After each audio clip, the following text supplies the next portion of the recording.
میں شادی کے بعد سعودیہ گیا تو بیوی نے پیچھے سے بہن کی شادی کر دی۔ کہا کہ بہت امیر لوگ ہیں، نند راج کر رہی ہے۔ میں بھی خوش تھا۔ 5 سال بعد پاکستان لوٹا، بیوی سے کہا بہن سے ملواؤ۔ بیوی نے کہا وہ تو شوہر کے ساتھ لندن چلی گئی۔ میں نے پاکستان میں ایک ہوٹل کھول لیا۔ ایک رات میں گھر جا رہا تھا کہ گاڑی کے سامنے بھکارن آ گئی۔ اللہ کے نام پر دے دو۔ جیسے ہی اس کا چہرہ دیکھا ہوش اڑ گئے۔ وہ تو سعدیہ میں نہیں جا سکتا، میں نے فیصلہ کن لہجے میں کہا، لفافہ میز پر رکھتے ہوئے۔ میں عائشہ کو اکیلا چھوڑ کے کہیں نہیں جا سکتا، یہ ویزا کینسل کروا دو۔ سعدیہ جو کچن سے چائے لا رہی تھی وہیں ٹھٹک گئی۔ اس کی آنکھوں میں ایک لمحے کو حیرت آئی، لیکن فوراً ہی اس نے خود کو سنبھال لیا۔ وہ مسکراتی ہوئی میرے پاس آئی اور ٹرے میز پر رکھی۔ کامران، آپ کیسی باتیں کر رہے ہیں؟ یہ کوئی معمولی نوکری نہیں ہے، سعودی عرب کا ویزا ہے، لاکھوں لوگ اس کے لیے ترستے ہیں۔ میں نے چائے کا کپ اٹھاتے ہوئے تلخی سے کہا، ترستے ہوں گے، مجھے پرواہ نہیں۔ میری دنیا میری بہن ہے اور وہ یہاں ہے، میں اسے تمہارے سہارے اکیلا چھوڑ کر نہیں جا سکتا۔ سعدیہ نے میرا ہاتھ تھام لیا۔ اس کی آنکھوں میں وہ سنجیدگی تھی جس سے میں پچھلے 6 ماہ میں واقف ہو چکا تھا اور جس پر اندھا اعتماد کرنے لگا تھا۔ کامران، آپ عائشہ کا مستقبل سنوارنے ہی تو جا رہے ہیں، آپ بھول گئے؟ آپ نے اس سے وعدہ کیا تھا کہ آپ نہیں چاہتے کہ وہ راج کرے۔ فکر نہ کریں، میں ہوں نا اس کا خیال رکھنے کے لیے۔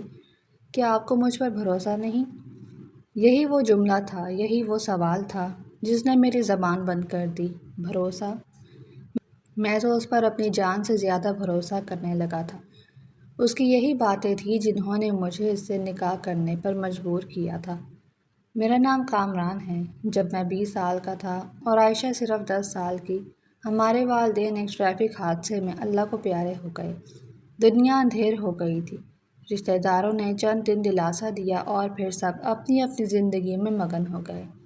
میں نے اپنی پڑھائی ادھوری چھوڑی اور اپنے باپ کی چھوٹی سی دکان سنبھال لی۔ میں نے عائشہ کو ماں اور باپ دونوں بن کر پالا۔ میں صبح اسے اسکول کے لیے تیار کرتا، اس کی چوٹی بناتا اور پھر دکان پر چلا جاتا۔ دوپہر کو میں بھاگ کر اسے اسکول سے لاتا، اسے کھانا کھلاتا اور پھر رات گئے تک کام کرتا۔ ہمارا رشتہ صرف بہن بھائی کا نہیں تھا، بلکہ 2 ایسے دوستوں کا تھا جن کے پاس ایک دوسرے کے سوا کوئی نہیں تھا۔ وہ میری ہر تکلیف سمجھتی تھی اور میں اس کی ہر خواہش پوری کرنے کی کوشش کرتا تھا۔ مجھے یاد ہے ایک بار وہ ایک مہنگے اسکول ڈریس کے لیے ضد کر بیٹھی۔ میرے پاس پیسے نہیں تھے۔ میں نے اس رات اپنی کلائی کی گھڑی جو ابا کی آخری نشانی تھی بیچ دی اور اگلے دن اسے وہ ڈریس لا دیا۔ اس کی آنکھوں میں جو چمک آئی تھی وہ میری کائنات تھی۔ میں نے اسی دن عائشہ سے وعدہ کیا تھا کہ میں اس کی شادی اتنی دھوم دھام سے کروں گا کہ دنیا دیکھے گی۔ میں اسی وعدے کو پورا کرنے کے لیے جی رہا تھا۔ میں ڈرتا تھا کہ میں اکیلا مرد اس کی شادی کی ذمہ داریاں کیسے نبھاؤں گا۔ مجھے ایک ایسی جیون ساتھی کی تلاش تھی جو صرف میری نہیں، میری عائشہ کی بھی ساتھی بنے۔ اسی دوران میری زندگی میں سعدیہ آئی۔ وہ میرے ایک دوست اسلم کی دور کی رشتہ دار تھی۔ اسلم نے ہی اس کا ذکر کیا تھا، کامران بھائی ایک لڑکی ہے بالکل آپ کے مزاج کی، نیک، سلیقہ شعار اور گھریلو۔ میں اس سے ایک فیملی تقریب میں ملا۔ وہ واقعی بہت محبت کرنے والی اور ملنسار لگی۔ وہ پہلی بار جب ہمارے گھر آئی تو عائشہ جھجکتی ہوئی چائے لے کر آئی۔ سعدیہ نے اسے دیکھا، مسکرائی اور آگے بڑھ کر عائشہ کے سر پر ہاتھ رکھا۔ اس نے وہ جملہ کہا جس نے میرا دل ہمیشہ کے لیے جیت لیا، یہ میری نند نہیں چھوٹی بہن ہوگی۔ یہ گھر کتنا پیارا ہے اور تم اس سے بھی پیاری ہو۔ اس کی اسی بات پر، اسی ظاہری خلوص پر میں نے اسے نکاح کر لیا۔ مجھے لگا تھا کہ میری تلاش مکمل ہو گئی۔ عائشہ کو صرف بھائی نہیں، ایک ماں جیسی شفیق بھابھی بھی مل گئی تھی۔ شادی کے ابتدائی 6 ماہ کسی حسین خواب کی طرح گزرے۔ سعدیہ نے واقعی عائشہ کو اپنی چھوٹی بہن بنا لیا تھا۔ وہ صبح عائشہ کے ساتھ ہی اٹھتی، اسے کالج کے لیے تیار ہونے میں مدد کرتی۔ میں اکثر دیکھتا کہ وہ عائشہ کے لیے پراٹھے بنا رہی ہے اور عائشہ اسے گلے میں باہیں ڈالے کچن میں ہنس رہی ہے۔ سعدیہ نے اسے کمرے کو نئے سرے سے سجایا تھا۔ اس نے مجھے کہا، کامران، عائشہ جوان ہو رہی ہے، اس کے کمرے میں شوخ رنگ ہونے چاہیے۔ میں نے اسے کھلی چھوٹ دے دی۔ عائشہ بھی اس پر جان چھڑکتی، وہ ہر بات بھابھی سے شیئر کرتی۔ وہ اکثر مجھ سے کہتی، بھائی بھابھی دنیا کی سب سے اچھی عورت ہیں، اللہ نے ہماری سن لی۔ میں ان دونوں کو ہنستا کھیلتا دیکھتا تو میرا دل اطمینان سے بھر جاتا۔ میں مطمئن ہو گیا تھا کہ اب اگر مجھے کچھ ہو بھی جائے تو میری عائشہ اکیلی نہیں رہے گی۔ اور تبھی وہ سعودی عرب کا ویزا آ گیا۔ یہ ویزا میں نے سعدیہ سے شادی سے پہلے بھی اپلائی کیا تھا، محض عائشہ کے بہتر مستقبل کے لیے۔ لیکن اب حالات بدل چکے تھے، میں ان دونوں کو چھوڑ کر جانے کا تصور بھی نہیں کر سکتا تھا۔ میں نے جب ویزے والا لفافہ میز پر پھینکا اور جانے سے انکار کیا تو سعدیہ نے مجھے سمجھایا، دیکھیں کامران، یہ موقع بار بار نہیں ملتا۔ آپ وہاں 2-3 سال محنت کریں گے تو یہاں ہم اپنا گھر لے لیں گے، پھر عائشہ کی شادی کا وقت آئے گا تو ہمارے ہاتھ خالی نہیں ہوں گے۔ آپ کی اتنی محنت کی کمائی اس چھوٹی سی دکان میں ضائع ہو رہی ہے۔ میں نے کہا، لیکن تم دونوں اکیلے کیسے رہو گی؟ سعدیہ ہنس پڑی، کامران، ہم 2 عورتیں مل کر گھر نہیں سنبھال سکتی، آپ ہم پر بھروسہ کریں۔ عائشہ بھی میرے پاس آ بیٹھی، بھائی پلیز چلے جائیں میرے لیے، آپ نے مجھ سے وعدہ کیا تھا نا کہ میری شادی سب سے اچھی ہوگی، وہ پیسے یہیں سے آئیں گے، پلیز بھائی میری خوشی کے لیے چلے جائیں، بھابھی ہے نا میرا خیال رکھنے کے لیے۔ میں ان دونوں کی محبت اور اصرار کے آگے ہار گیا۔ میں نے جانے کی تیاری شروع کر دی۔ میرا دل بھاری تھا لیکن میرا دماغ مطمئن تھا کہ میں جو کر رہا ہوں اپنی بہن کے مستقبل کے لیے کر رہا ہوں۔ وہ دن آ گیا، جانے کا دن ہمیشہ بھاری ہوتا ہے، لیکن وہ دن میری زندگی کا سب سے بھاری دن تھا۔ راستے بھر عائشہ پچھلی سیٹ پر سعدیہ کے کندھے پر سر رکھے خاموشی سے آنسو بہاتی رہی۔ میں شیشے سے اسے دیکھتا اور میرا کلیجہ منہ کو آتا۔ ایئرپورٹ کا لاؤنج لوگوں سے بھرا ہوا تھا، لیکن مجھے اپنے ارد گرد صرف ویرانی محسوس ہو رہی تھی۔ جب فلائٹ کی اناؤنسمنٹ ہوئی، عائشہ مجھ سے کسی بیل کی طرح لپٹ گئی۔ وہ دھاڑیں مار کر رو رہی تھی، بھائی مت جائیں، میرا دل گھبرا رہا ہے، مجھے اچھا نہیں لگ رہا۔ میں نے اس کے سر پر ہاتھ رکھا، میری اپنی آواز بھرا گئی تھی، گڑیا پگلی ہو گئی ہو، میں تمہارے لیے ہی تو جا رہا ہوں، دیکھنا جب واپس آؤں گا تو اپنی گڑیا کے لیے دنیا جہان کی خوشیاں لے کر آؤں گا۔ وہ بولی، مجھے کچھ نہیں چاہیے، مجھے صرف آپ چاہیے۔ میرا دل کیا میں وہیں اپنا پاسپورٹ پھاڑ دوں اور اسے لے کر گھر واپس چلا جاؤں، لیکن پھر مجھے سعدیہ کا چہرہ نظر آیا۔ میں نے عائشہ کو خود سے الگ کیا اور مڑ کر سعدیہ کی طرف دیکھا، وہ بھی آنکھوں میں آنسو لیے کھڑی تھی۔ میں نے اس کے دونوں ہاتھ تھام لیے، سعدیہ میں اپنی دنیا، اپنی کل کائنات، اپنی زندگی کا حاصل تمہارے حوالے کر کے جا رہا ہوں، اس کا خیال رکھنا، یہ صرف میری بہن نہیں میری بیٹی بھی ہے، اگر اسے کانٹا بھی چبھا تو میں خود کو معاف نہیں کر پاؤں گا۔ سعدیہ نے میرے ہاتھ دبا کر مجھے یقین دلایا، کامران آپ بے فکر ہو جائیں، عائشہ میری ذمہ داری ہے، یہ میری بھی بہن ہے، آپ جب لوٹیں گے تو اسے مجھ سے بھی زیادہ خوش پائیں گے، یہ میرا وعدہ ہے۔ اس کی آنکھوں میں سچائی کا وہ تاثر تھا کہ میرا سارا خوف جاتا رہا۔ میں نے مڑ کر نہیں دیکھا، اگر میں ایک بار بھی مڑ کر عائشہ کو روتا ہوا چہرہ دیکھ لیتا تو میرے قدم وہیں جم جاتے، میں کبھی نہ جا پاتا۔ اس کی سسکیوں کی آواز میرے کانوں میں سیسا پگھلا رہی تھی، لیکن میں نے اپنے دل پر پتھر رکھا اور امیگریشن کی قطار میں کھڑا ہو گیا۔ میرے ذہن میں صرف سعدیہ کا وہ وعدہ گونج رہا تھا، آپ بے فکر ہو کر جائیں، عائشہ میری ذمہ داری ہے۔ یہ الفاظ میرے لیے ڈھارس تھے، ایک ایسا سہارا جس پر میں نے اپنی پوری کائنات ٹکا دی تھی۔ جہاز میں بیٹھ کر بھی میں نے کھڑکی سے باہر اندھیرے کو نہیں دیکھا، میری آنکھوں کے سامنے بس عائشہ کا چہرہ تھا، کبھی ہنستا ہوا کبھی روتا ہوا۔ میں نے دل ہی دل میں خود سے عہد کیا، کامران بس چند سال، صرف چند سالوں کی محنت ہے، پھر تیری گڑیا راج کرے گی، بالکل ایک رانی کی طرح۔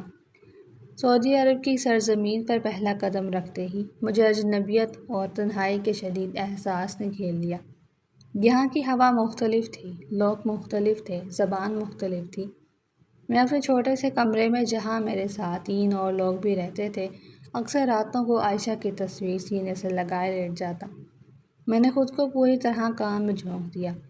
میرا کام ٹرک چلانا تھا، میں دن رات صحرا کی تپتی دھوپ اور رات کی یکبستہ خاموشی میں سامان ایک شہر سے دوسرے شہر لے جاتا۔ میں نے ڈبل شفٹیں اٹھا لیں، میں سوتا کم تھا اور کام زیادہ کرتا تھا۔ مجھے پیسوں کی ضرورت تھی، بہت زیادہ پیسوں کی۔ میں ایک ایک ریال بچاتا، خود سوکھی روٹی کھا لیتا، لیکن ہر مہینے ایک بڑی رقم سعدیہ کو بھیجتا۔ یہ ریال نہیں تھے، یہ میری محنت، میرا پسینہ، میرا خون تھا، جو میں اپنی بہن کے روشن مستقبل کے لیے بہا رہا تھا۔ میں ہر ہفتے پابندی سے گھر فون کرتا۔ شروع کے چند مہینے سب کچھ کسی خواب کی طرح حسین تھا۔ فون کی گھنٹی بجتے ہی دوسری طرف سے دو کھنکتی آوازیں سننے کو ملتی۔ سعدیہ کہتی، کامران پہلے مجھ سے بات کریں، میں آپ کی بیوی ہوں، میرا حق پہلے ہے۔ اور اس سے پہلے کہ میں کچھ کہتا، عائشہ فون چھین لیتی۔ نہیں بھائی، پہلے مجھ سے، میں آپ کو سب سے زیادہ یاد کرتی ہوں۔ بھابھی تو ہر وقت ٹی وی دیکھتی رہتی ہیں۔ سعدیہ کی مصنوعی خفگی کی آواز آتی۔ دیکھ لیں کامران کتنی زبان دراز ہو گئی ہے، یہ بالکل آپ پر گئی ہے۔ میں ان کی نوک جھونک پر دل کھول کر ہنستا۔ مجھے لگتا کہ میری محنت وصول ہو رہی ہے۔ عائشہ مجھ سے کالج کی باتیں کرتی، اپنی سہیلیوں کے قصے سناتی اور بتاتی کہ بھابھی نے آج اس کے لیے کتنے مزے کی بریانی بنائی تھی۔ میں سعدیہ کا شکریہ ادا کرتا۔ سعدیہ، تم میرا اور عائشہ کا جتنا خیال رکھ رہی ہو، میں تمہارا یہ احسان کبھی نہیں چکا پاؤں گا۔ وہ ہنس کر کہتی، کیسا احسان کامران، یہ میرا گھر ہے، عائشہ میری بہن ہے، آپ بس وہاں دل لگا کر کام کریں اور جلدی سے ہمیں اپنے پاس بلا لیں۔ میں مطمئن تھا میری زندگی کا سکون اسی ایک فون کال سے جڑا تھا۔ پھر آہستہ آہستہ چیزیں بدلنے لگیں۔ شاید 6-7 مہینے گزرے ہوں گے، مجھے عائشہ کی آواز میں وہ پہلی سی کھنک محسوس نہیں ہوتی تھی۔ وہ فون پر آتی، سلام کرتی اور پھر خاموش ہو جاتی۔ میں پوچھتا، گڑیا خیریت ہے؟ طبیعت ٹھیک ہے تمہاری؟ کالج میں سب ٹھیک ہے؟ وہ دھیمے سے جواب دیتی، جی بھائی سب ٹھیک ہے۔ میں پوچھتا، اور سناؤ کیا شرارتیں چل رہی ہیں؟ وہ کہتی، کچھ نہیں بھائی، بس آپ کی یاد آ رہی تھی۔ اس کی آواز میں اداسی ہوتی، ایک ایسی اداسی جو مجھے بے چین کر دیتی۔ اس سے پہلے کہ میں مزید کچھ پوچھتا، سعدیہ فون لے لیتی۔ اس کی آواز ہمیشہ کی طرح چہکتی ہوئی ہوتی، ارے کامران چھوڑیں اسے، یہ پاگل تو بس ہر وقت آپ کو یاد کر کے روتی رہتی ہے۔ میں نے اسے ڈانٹا بھی ہے کہ آپ وہاں ہمارے مستقبل کے لیے محنت کر رہے ہیں، یا اس کے آنسو پوچھنے کے لیے۔ آپ اس کی باتوں پر دھیان نہ دیں، بالکل ٹھیک ہے، یہ بس تھوڑی حساس ہو گئی ہے۔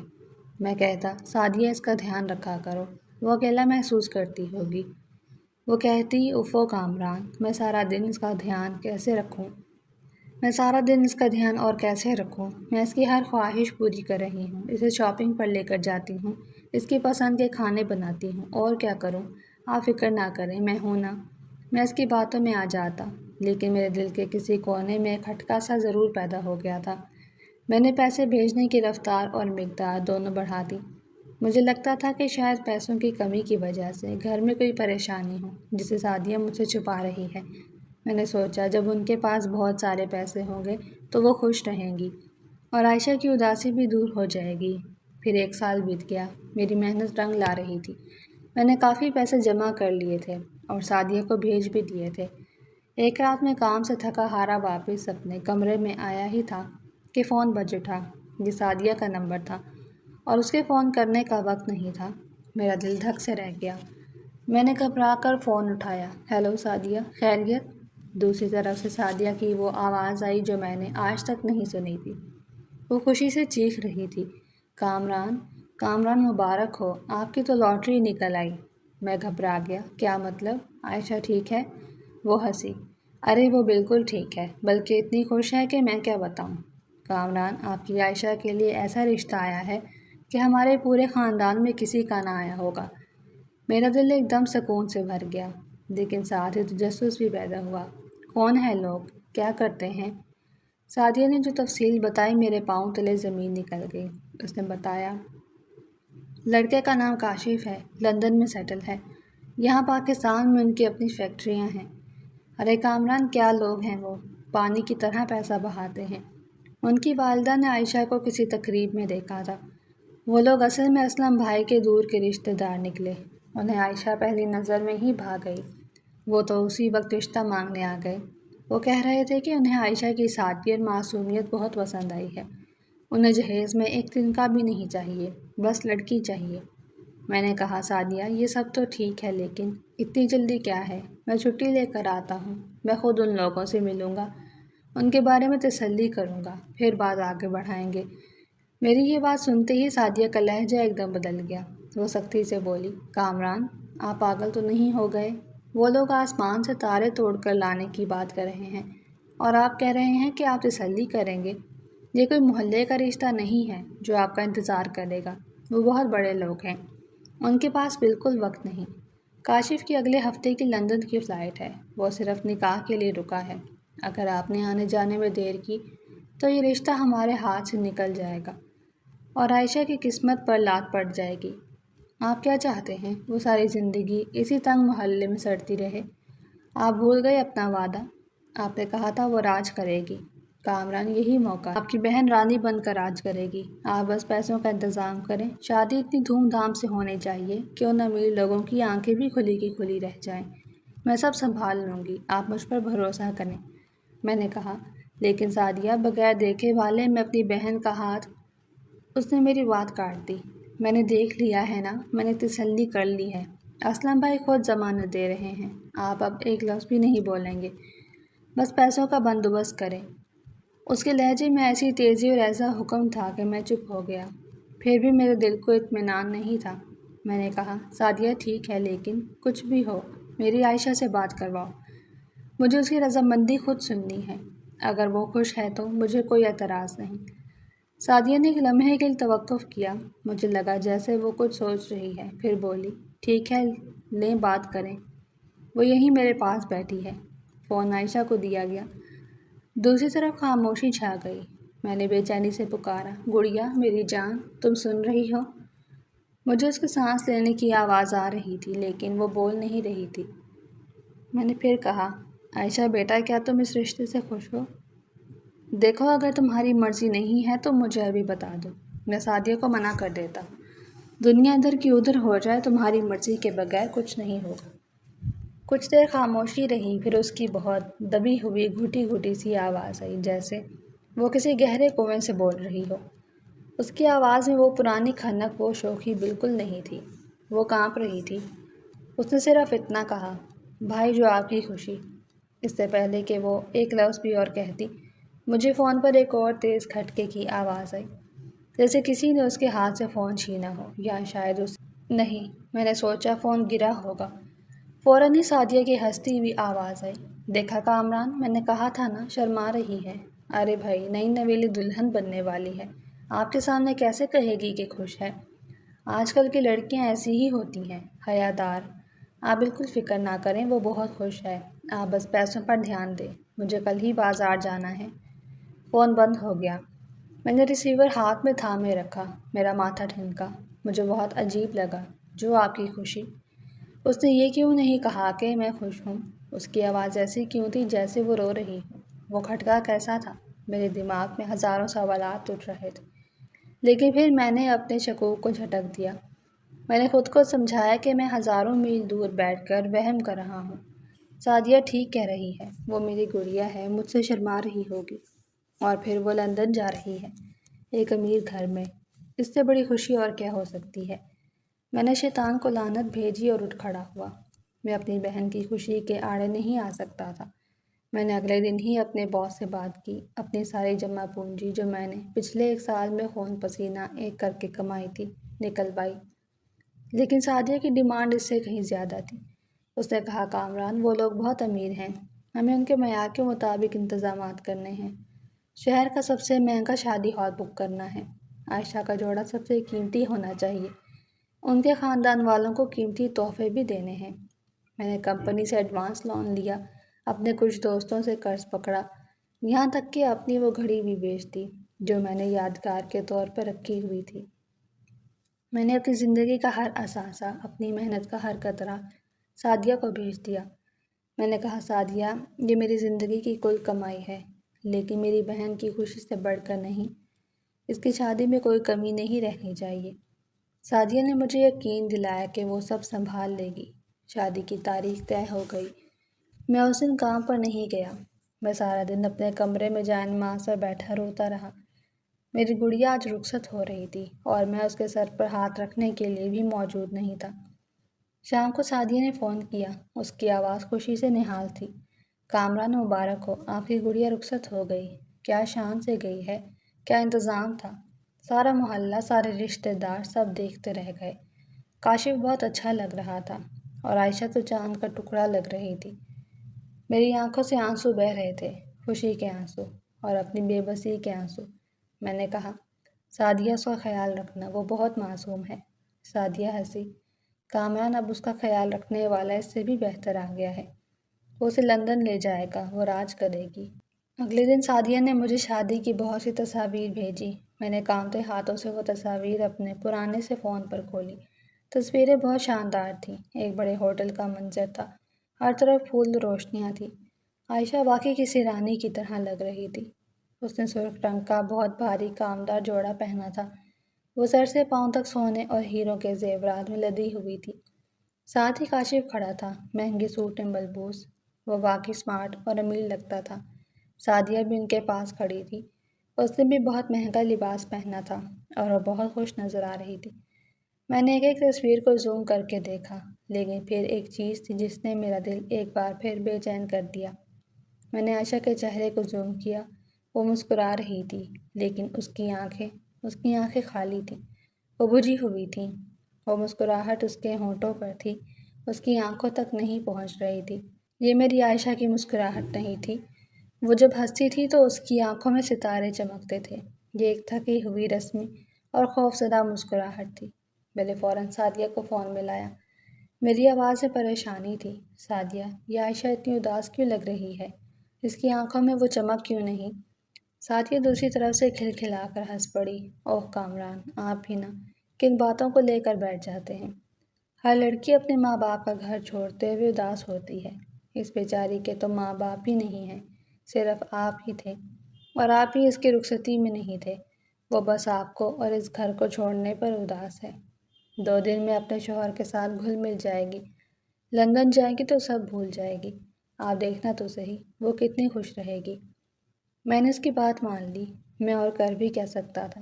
میں ہزاروں میل دور بیٹھا صرف اندازے ہی لگا سکتا تھا۔ میں نے تصویر کو چوما اور دل پر پتھر رکھ لیا۔ میں نے خود کو سمجھایا کہ میں ہزاروں میل دور بیٹھ کر اپنی بہن کی خوشیوں پر شک کر رہا ہوں۔ سعدیہ ٹھیک کہہ رہی تھی، وہ گھر چھوڑنے کی وجہ سے اداس ہوگی۔ نئی زندگی میں داخل ہو کر سب ٹھیک ہو جائے گا۔ میں نے خود کو دوبارہ کام کی بھٹی میں جھونک دیا۔ اس بار اس اطمینان کے ساتھ کہ میری سب سے بڑی ذمہ داری پوری ہو گئی تھی۔ میری گڑیا ایک اچھے گھر چلی گئی تھی۔ اب مجھے صرف سعدیہ کے لیے اور اپنے بڑھاپے کے لیے کچھ جمع کرنا تھا۔ شادی کو بمشکل 2 مہینے گزرے ہوں گے۔ میں نے ایک شام فون کیا کہ شاید عائشہ سے بات ہو جائے، لندن کا نمبر ہی مل جائے، اس کی آواز ہی سن لوں۔ فون سعدیہ نے اٹھایا، اس کی آواز آج پھر خوشی سے چہک رہی تھی۔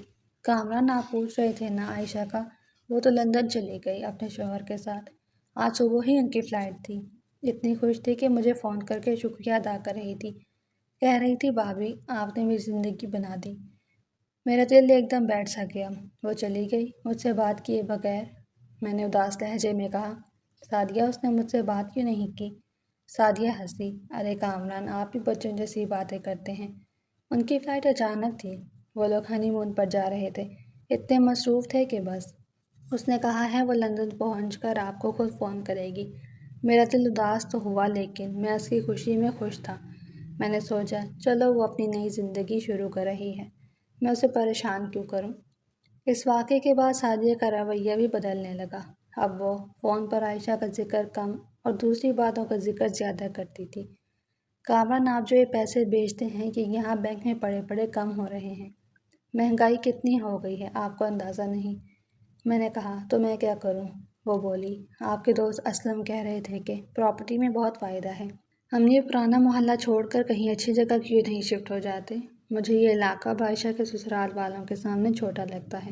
میں نے کہا، سعدیہ تم سمجھدار ہو، جو ٹھیک سمجھتی ہو کرو، یہ پیسہ تمہارا ہی ہے، بس کچھ پس انداز بھی کرنا۔ اس نے مجھے یقین دلایا کہ وہ سب سنبھال لے گی۔ اس کے بعد سے میں جو بھی کماتا وہ سیدھا سعدیہ کو بھیج دیتا۔ اس نے پہلے کچھ کمیٹیاں ڈالیں، پھر اس نے مجھے بتایا کہ اس نے میرے بھیجے ہوئے پیسوں سے ایک چھوٹا سا پلاٹ لے لیا ہے۔ میں اس کی سمجھداری پر بہت خوش ہوا۔ مجھے لگا کہ اللہ نے مجھے بہت نیک اور سلیقہ شعار بیوی دی ہے، جو میرا گھر سنبھال رہی ہے۔ پھر ایک دن اس نے مجھے خوشخبری سنائی۔ کامران، میں نے اپنا پرانا گھر بیچ دیا ہے اور جو پلاٹ لیا تھا وہ بھی اچھے منافع میں بک گیا ہے۔ میں نے ڈیفینس میں ایک بڑا گھر دیکھا ہے، بہت شاندار ہے، لیکن قسطوں پر ہے۔ میں نے کہا ڈیفینس؟ سعدیہ، ہماری اتنی حیثیت کہاں؟ اس نے مجھے ڈانٹ دیا۔ کیوں نہیں ہے حیثیت؟ آپ کی بہن لندن میں رہتی ہے اور لوگ کیا کہیں گے کہ بہن لندن میں رہتی ہے اور بھائی پرانے محلے میں سڑ رہا ہے۔ نہیں کامران، میں نے بکنگ کروا دی ہے، آپ بس قسطوں کے پیسے وقت پر بھیجتے رہنا۔ میں اس کی باتوں کے آگے مجبور ہو گیا، یہاں شاید ہونا چاہتا تھا۔ مجھے بھی فخر محسوس ہوا کہ میری بیوی اور میرا گھر اب ڈیفینس میں ہوگا۔ میں نے اپنی شفٹیں مزید بڑھا دیں۔ میں نے ٹرک چلانے کے ساتھ ساتھ رات کو ایک ہوٹل میں مزدوری بھی شروع کر دی۔ میں 24 گھنٹوں میں سے صرف 4 گھنٹے سوتا تھا۔ میری آنکھیں جلتی رہتی، میری کمر جواب دے گئی تھی۔ لیکن جب مجھے یاد آتا کہ میرا گھر ڈیفینس میں ہے اور میری بہن لندن میں، تو میری ساری تھکن دور ہو جاتی۔ 5 سال، پورے 5 سال گزر گئے۔ ان 5 سالوں میں میری عائشہ سے ایک بار بھی بات نہیں ہوئی، ایک بار بھی نہیں۔ پہلا سال تو میں اس خوش فہمی میں رہا کہ وہ اپنی نئی زندگی میں مصروف ہے۔ جب بھی میں سعدیہ سے پوچھتا وہ ہنس کر ٹال دیتی۔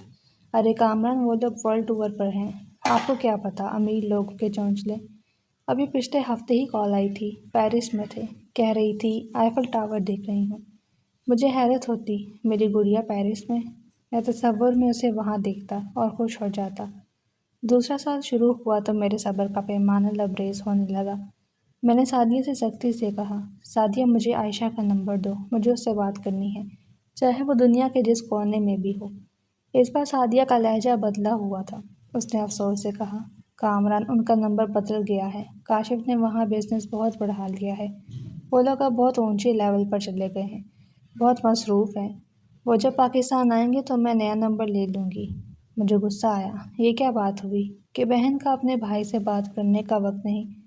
سعدیہ نے مجھے ہی الٹا سمجھانا شروع کر دیا، کامران، امیر لوگ ایسے ہی ہوتے ہیں، آپ ان چھوٹی چھوٹی باتوں پر دل چھوٹا نہ کریں۔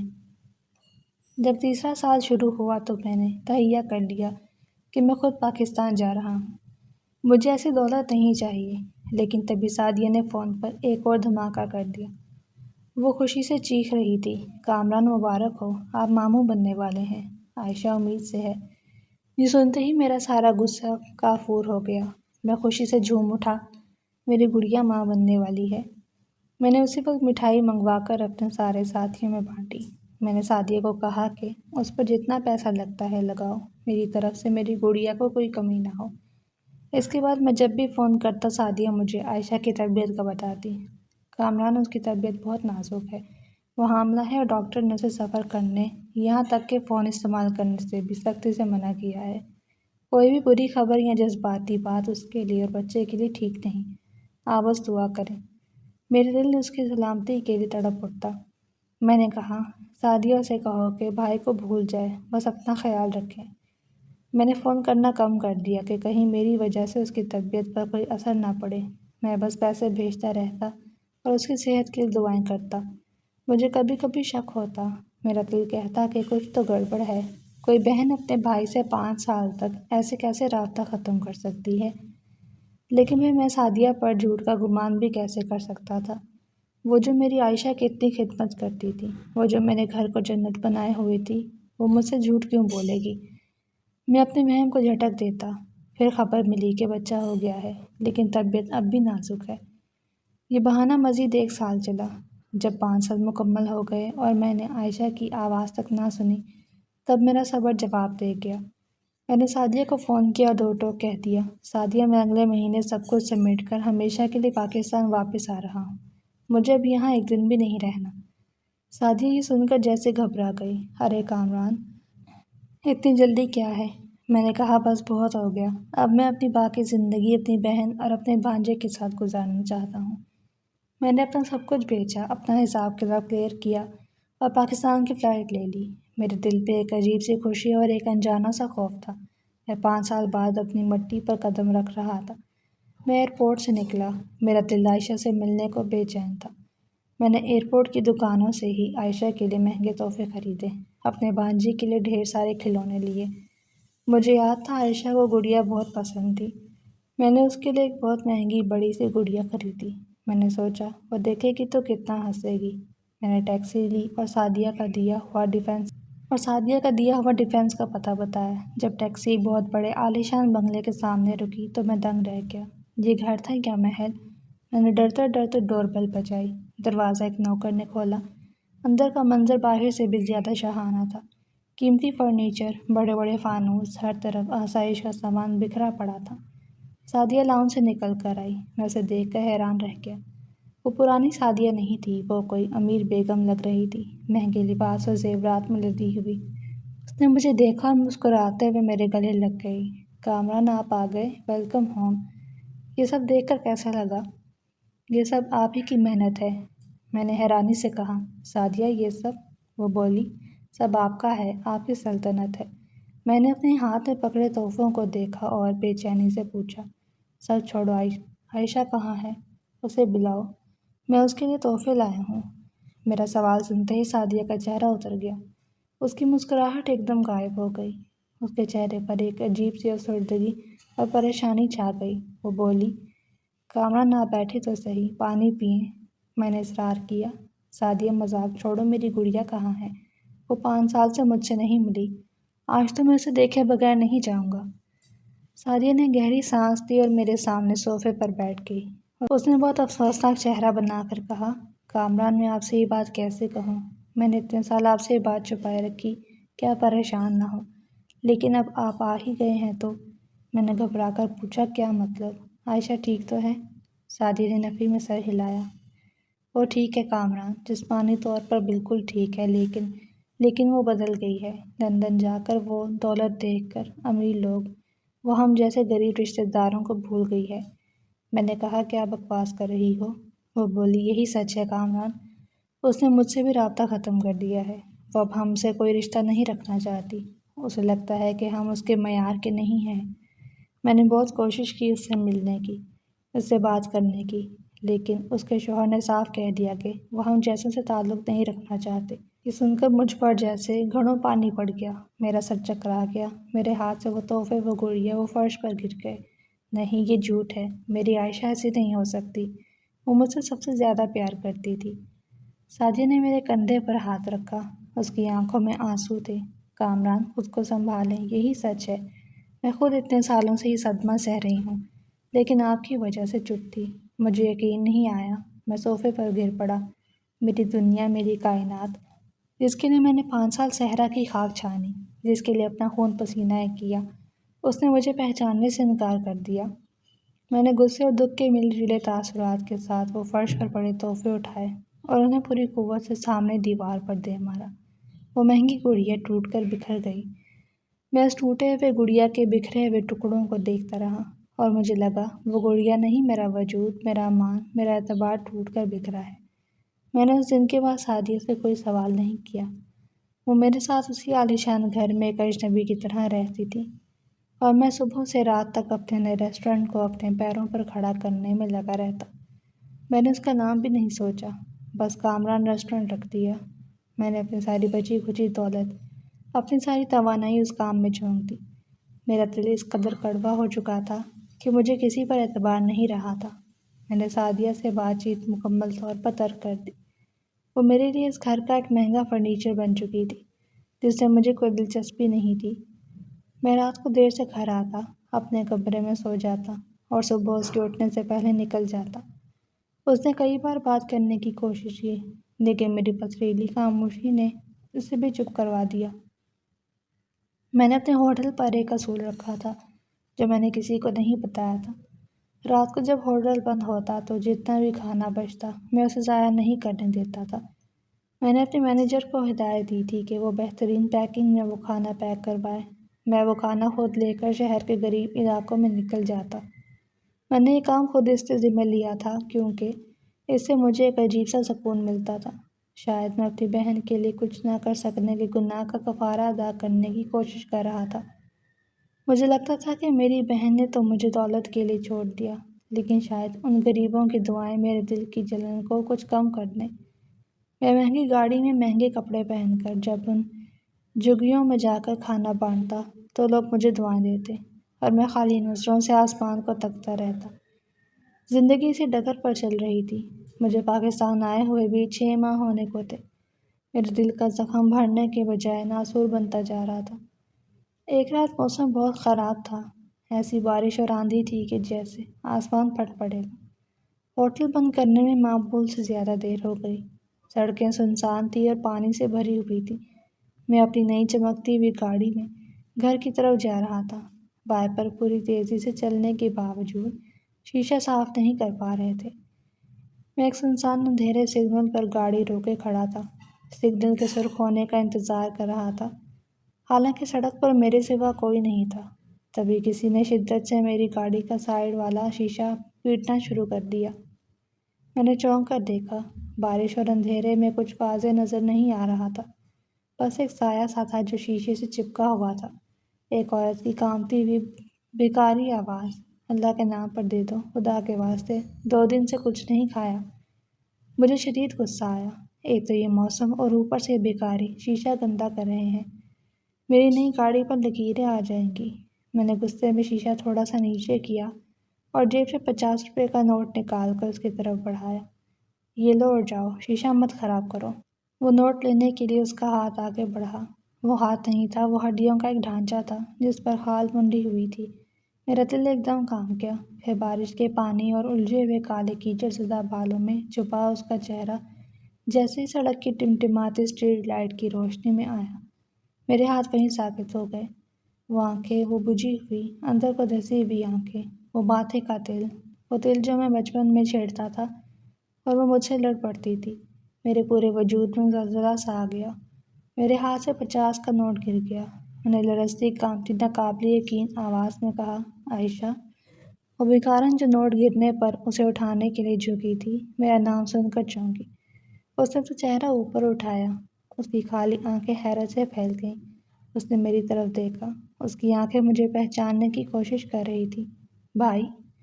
اس کی زبان سے صرف اتنا ہی نکلا، اور اس سے پہلے کہ میں کچھ سمجھتا یا کرتا، وہ وہیں سڑک پر پانی کیچڑ میں بے ہوش ہو کر گر گئی۔ میرے لیے وہ لمحہ وہیں رک گیا تھا۔ آندھی، بارش، گاڑی، سب کچھ بھول گیا۔ میں نے ایک چیخ ماری، عائشہ! میں نے گاڑی کا دروازہ دھکے سے کھولا، باہر بھاگا۔ میں نے اسے کیچڑ سے اٹھایا۔ وہ ہڈیوں کا ایک ڈھانچہ تھی، اس کا جسم بخار سے تپ رہا تھا۔ میں نے اسے اٹھا کر اپنی گاڑی کی پچھلی سیٹ پر ڈالا، خود بھاگ کر ڈرائیونگ سیٹ پر بیٹھا اور گاڑی کو ہوا کی رفتار سے گھر کی طرف دوڑا دیا۔ میرا دماغ معاف ہو چکا تھا۔ میں روتا رہا، میں چیخ رہا تھا، میں سوال کر رہا تھا، یہ کیسے ہو سکتا ہے؟ لندن، پیرس، امیر شوہر، یہ سب کیا تھا؟ میں نے گھر کا گیٹ ریموٹ سے کھولا اور گاڑی سیدھی پورچ میں لا کر روکی۔ میں پچھلا دروازہ کھول کر عائشہ کو اپنی گود میں اٹھا کر باہر نکلا۔